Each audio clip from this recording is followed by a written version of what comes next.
does the Chosen plan to end at the Ascension of Jesus or continue on to the stories of Pentecost and beyond? Brittany, hello, Brittany.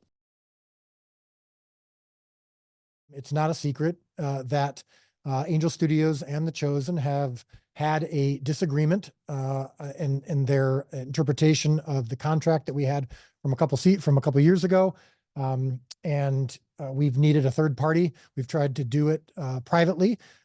We consider it kind of a biblical mandate, especially on our end, to try to do this not out in public and to try to solve these matters as privately as possible. We are going to be releasing it twice a week, so it'll be a shortened window compared to previous seasons. So we'll be releasing it on Sundays and Thursdays, and it'll start that first Sunday. Episode 1 will be on the first Sunday after we get the arbitrator's decision.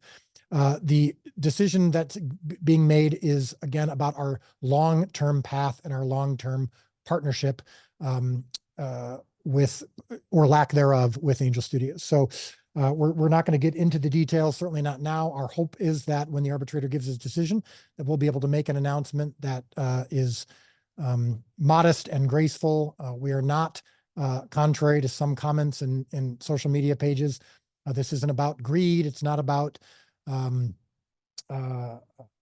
control or fame or anything like that from either side. It's literally trying to find for the Chosen to find a sustainable path forward, because less than 5% of the people who watch the show pay for it.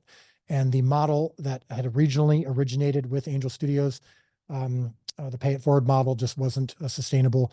And there's also just been some contractual disputes. So I'm also just returned from Utah.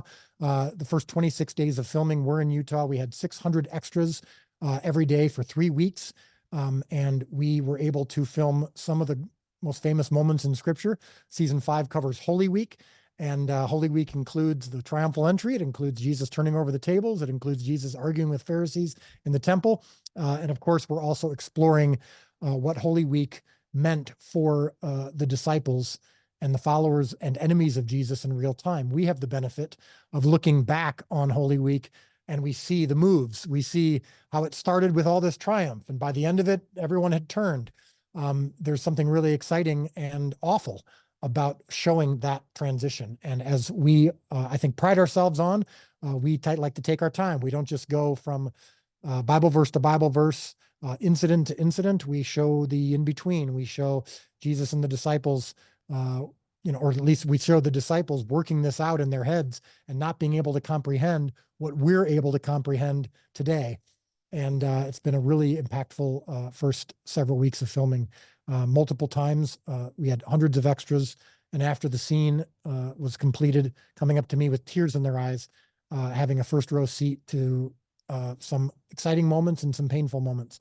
And it's really shaping up to be our most impactful season yet. So hopefully the rest of the filming will be the same.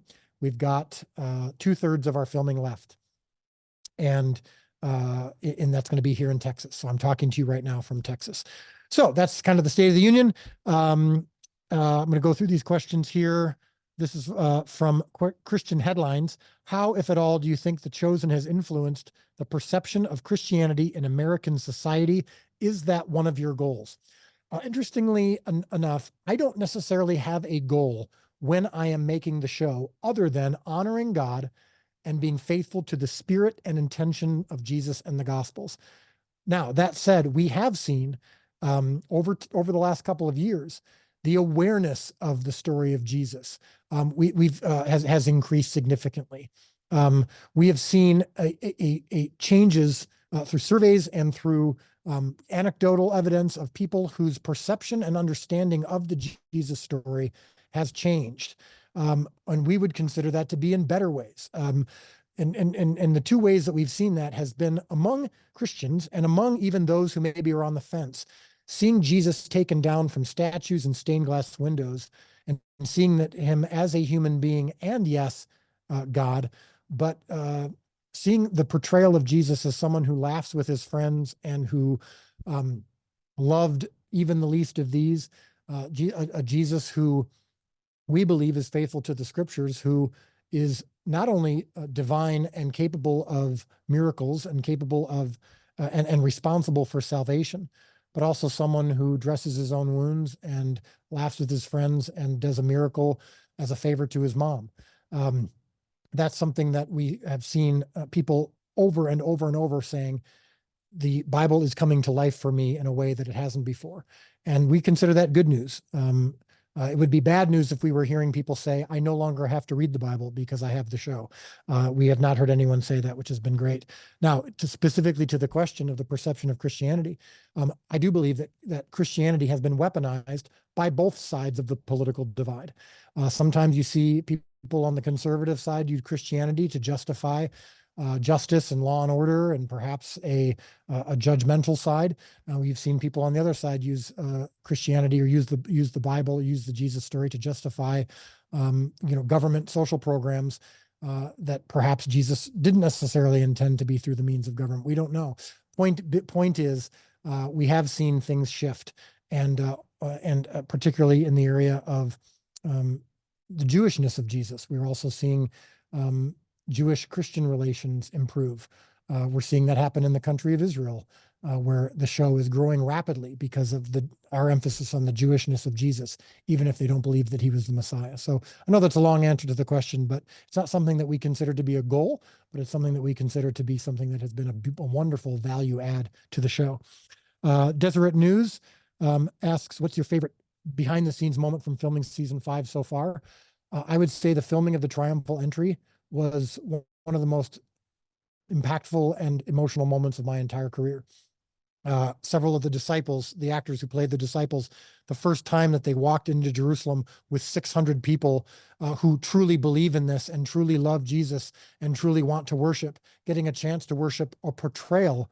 We know that Jonathan is not actually Jesus, but to be able to recreate this extraordinary moment of probably the most famous worshipful moment in history was humbling. Several of the disciples were crying, seeing all these people chanting and singing and waving palm branches out in the middle of Utah, seeing the mountains and this recreation of first century Jerusalem. I've never experienced anything like it, and everyone who was there was changed and impacted. And in fact, one of the extras who had been brought there by her niece, and her aunt was there, and she came up to me and she said, my aunt just gave her life to Christ. I dragged her here to be part of this, and at the end of the day, she was forever changed. So it's that for sure is something we'll always remember. The Direct says, if season 4 streams on the Chosen app first, when will new episodes arrive on other streaming platforms such as Amazon Prime and Peacock? So as we know, currently seasons 1 through 3 are on Prime and Hulu, which comes through Disney Plus, and Peacock season 1 is on Netflix in America. First couple seasons are on Netflix in some other countries. We anticipate that happening.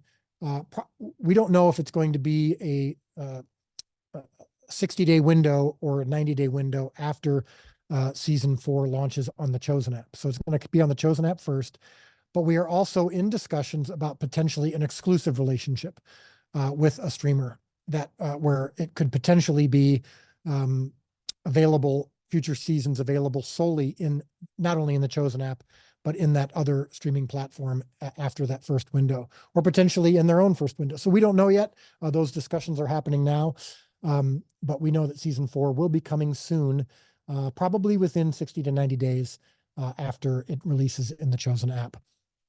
There's another question from the Direct that I liked. Apart from Jesus, which character's season 5 storyline are you most interested in audiences seeing? I will have to admit that seeing Judas, again, this hopefully isn't a spoiler for too many people because they've read the Bible. But what is a spoiler is how it happens and who it impacts and how the disciples wrestle with knowing that something bad is happening. Jesus outright told the disciples, one of you will betray me. They didn't have a hallway for it. They couldn't understand it. They couldn't figure out who it might be. So why is that? Why couldn't they figure out that it was Judas?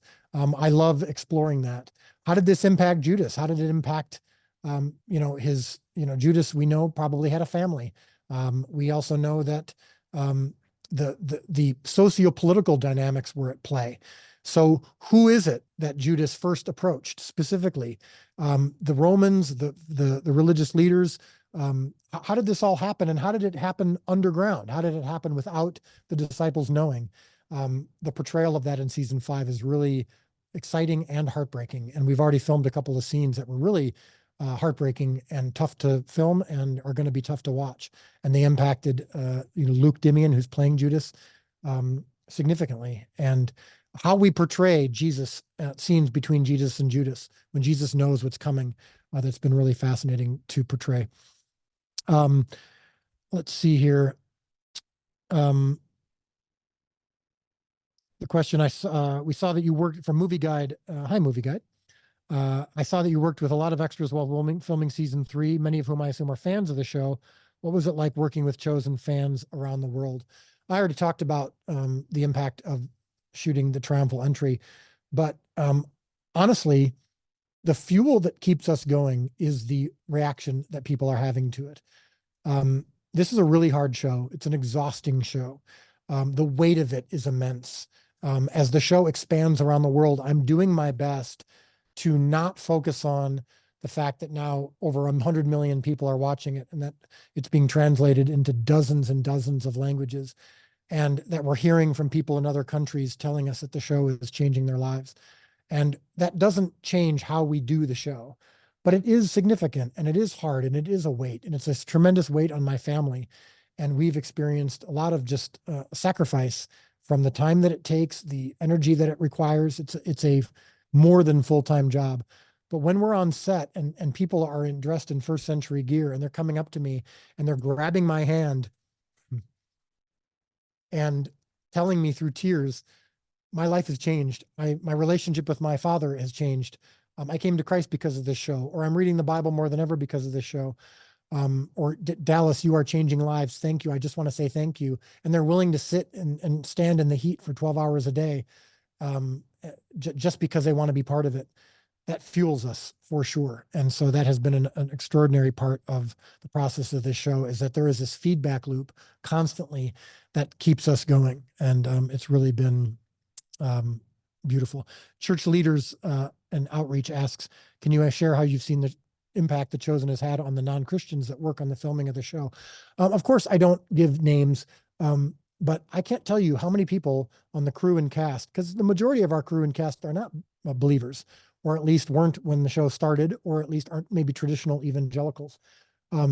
So many of them will come to me and just say, my faith has been restored because of working on this show, or I'm asking questions that I've never asked, or I can't tell you how much how much it means to me that I get a chance to work on this show. And yes, there have been a couple of members of the cast and a couple of members of the crew who have given their life to Christ because of it. But more than anything else, it's just a difference in understanding. I get a chance to explain the Gospels and explain these stories to people every single day. And that is for sure having an impact. And we also get a chance to see, I've shared this with a few of you, every time we do a scene where someone is quoting scripture, or someone is being called to follow Jesus, their character is being called to follow Jesus, something extra happens that they can't always explain. And I think I know the source of it, but there is something special that happens where there's just a stronger emotional response. And sometimes they'll even say, man, I can't get through this scene without crying. I do think God has something important to say. And I think that he's brought this specific cast and this specific crew to this show for a reason. And my wife, Amanda, and I do consider our job and our, what happens on set to be our primary focus and our primary ministry. And what happens with the content outside the show is really up to God. So CrossMap asks, could you suggest other venues where people can watch season 4? As of right now, the first 4 episodes are available to churches and prisons. I think there's something actually really cool about that either if you're a churchgoer or a prisoner, or someone who's willing to go to a church or visit perhaps a prison, you can see the first 4 episodes of season 4 right now. There have been churches around the country that have taken us up on that. Pathios says, what surprised you about creating and sustaining a TV show, and what hasn't? So the most surprising thing for me, at least when it comes to doing this particular show, has been the reaction from children. I didn't expect children to get this show. I didn't expect, much less love the show. When I hear from like a 7-year-old who says, I love the show and I watch it every day and they're wearing a t-shirt, or I hear from parents saying, we've had trouble getting our kids to read the Bible until The Chosen came along. And now they watch The Chosen and now they're excited to read the Bible stories. That has been an extraordinarily exciting thing to see. And then at the same time, I'll be on set and I see an 85-year-old woman who's trying to get through the day standing for 12 hours in the Utah heat, and she's doing her best. And I'm like, this is a tough, challenging, nuanced show to watch. This isn't, and I'm not even saying this in a snarky way. This isn't a Hallmark Channel show. And my mother-in-law, who typically would love to watch Hallmark Channel movies, is a big fan of this show, and not just because she's my mother-in-law. She's watched every episode, and that usually means that God has something to say, and it gets past maybe some of the artistic barriers that some people have to a show like this, that's gritty and raw and challenging, and especially season 4. I mean, season 4 is a tough season, and there's some things that we do in season 4 that haven't been done before in our show, and yet people who saw it in theaters from all ages were there for it, and they've been able to say, I'm in this, and let's do this together, and we're going to try to experience as close as we can to what Jesus and the disciples actually experienced, and that's been really exciting. And the thing that I think what hasn't been surprising has just been the fact that no matter you're doing a movie or a TV show, or whether you are doing a Jesus show or doing the movie that I just filmed over the summer, over Christmas, which was the best Christmas pageant ever, the feature film that I got a chance to do. I was reminded of the fact that, man, filmmaking is still filmmaking. And whether there's 100 million people watching, or whether this is about Jesus of Nazareth, or in the case of my movie, which is set in modern times, about people trying to put on a pageant about the birth of Christ, it's set in modern times. It's still the same. It's still 12 hours of trying to tell this story accurately and trying to honor God with my loaves and fish. And I'm still, it's still actors and a director and a crew, 12 hours a day, plugging away. Crossmap asks also, okay, great. The Chosen was on the forefront of a renaissance of excellent faith-based content. Why is faith-based content much better than it was 2 decades ago? I think that at some point, permission was granted to Christian parents for their kids to pursue filmmaking as a worthy enterprise. When I was growing up, the only time you'd ever see the church engage with Hollywood, it was in the form of a boycott. There was resistance, there was hesitation, nervousness, skepticism. And at some point, something shifted. And I think maybe it was with the Passion of the Christ or something around that time. It was like, okay, maybe stories can be told, and maybe it's a worthwhile enterprise to go to college and to go to film school and to get into to pursue this as an occupation and potentially as a ministry. And parents started being okay with that, and encouraging their kids to do this. And it was happening in the music industry. The music industry in the faith-based world was a little behind the rest of the world, but it was ahead of the film world. And so I do think you're starting to see things shift. And I think now Hollywood is more open to it. And again, I'm thinking about the fact that, on one hand, my Jesus show is done independently, but now, I mean, I'm getting, there's going to be an article about me in the Hollywood Reporter, a front page, full color article in the Hollywood Reporter about the creator of a Jesus show. That's the kind of thing that you wouldn't have expected 10 years ago, 5 years ago. I think that at some point you just focus on, we're going to make the best stuff we can, and until they can't deny it. And I think slowly but surely that's been changing. And I know that the movie that I just made, Best Christmas Pageant Ever, I mean, the story of the Nativity is told explicitly, and the story of a church that sees Jesus in the correct way and has grown to love the least of these, and the gospel is presented. And Lionsgate has, put up $15 million for the production, is going to put up more for the marketing, and it's going to be in theaters in all over the country. Somehow, some way, finally, some of these walls have broken down, and I think we're starting to see what hopefully is a renaissance. I didn't set out to be part of that. I just set out to try to make the best story that I could. One more here before I look in the chat. are there any characters this season that we will take more of a deep dive into? That's from Bravely Daily. And they also asked, does the Chosen plan to end at the ascension of Jesus or continue on to the stories of Pentecost and beyond? So season 4, we definitely explore a few characters more deeply. Gaius, Thomas, Rama. We start to explore Judas a little bit more. Lazarus, of course, these are characters that we've introduced in previous seasons, but we really dive deeper into their characters, and you start to see the stories in the Bible. You know, we know that Thomas doubted. We know that Lazarus was raised and then ultimately had to kind of go into hiding because his life was in danger. We know that there was a centurion in the Gospels who believed that Jesus could heal his son. Well, we've introduced these characters in previous seasons, and now we get a chance to see maybe why they got to where they are. And so season 4 really explores that. And then season 5, which we're filming now, really sets up the events of the crucifixion and the resurrection. And as this question asks, are we going to continue? Now, I will say that season 7, the final season, will end with the beginning, right? It ends, at the end of Jesus's ministry, which is a launch of the ministry of the disciples. We're not going to go very far in the book of Acts at the end of season 7, but I would absolutely love and am hopeful that I can continue telling the story of the birth of the church and the greatest movement in history.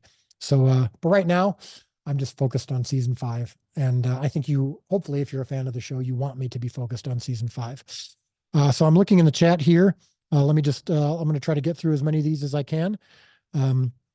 Kim Sorrell, hi there, Kim. What are other fun secret things that go beyond the scenes like the Bible verses on the walls? Okay, so she's referring to the fact that on the set of The Chosen, as the set was being built, a lot of the people in the construction of the set were strong believers, and so they started writing verses on the drywall.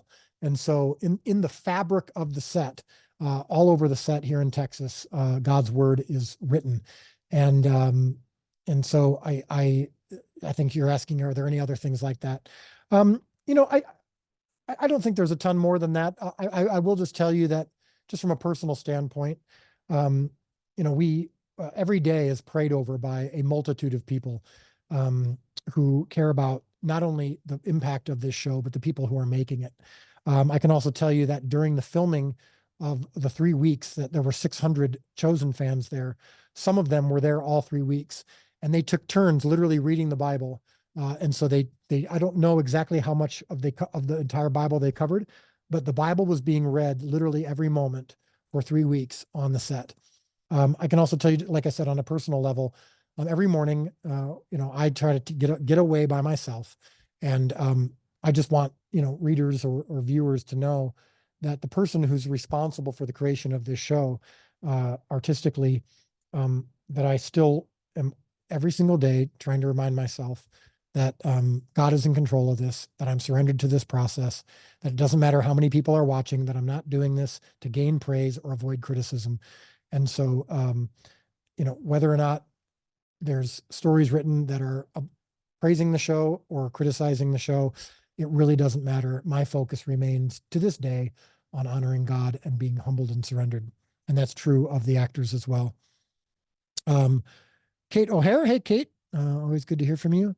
Has your success made it impossible for the mainstream entertainment press to not cover The Chosen and other Christian entertainment? So again, I think I addressed that a little bit with like mentioning the Hollywood Reporter. They're still slow. The industry trades are a little bit quicker because to them, they're seeing something that's clearly growing in their space. And so they're interested in that. But, we saw CBS Sunday Morning did a feature on us. They've always been a little bit more friendly to stories like this. I honestly don't care. I mean, it's really not up to me, but we are seeing slowly but surely more and more people embrace this. Just this morning, I woke up and I had a bunch of texts from people showing me that Gwen Stefani and Blake Shelton were tweeting about how obsessed they are with the show and how they can't wait for season 4.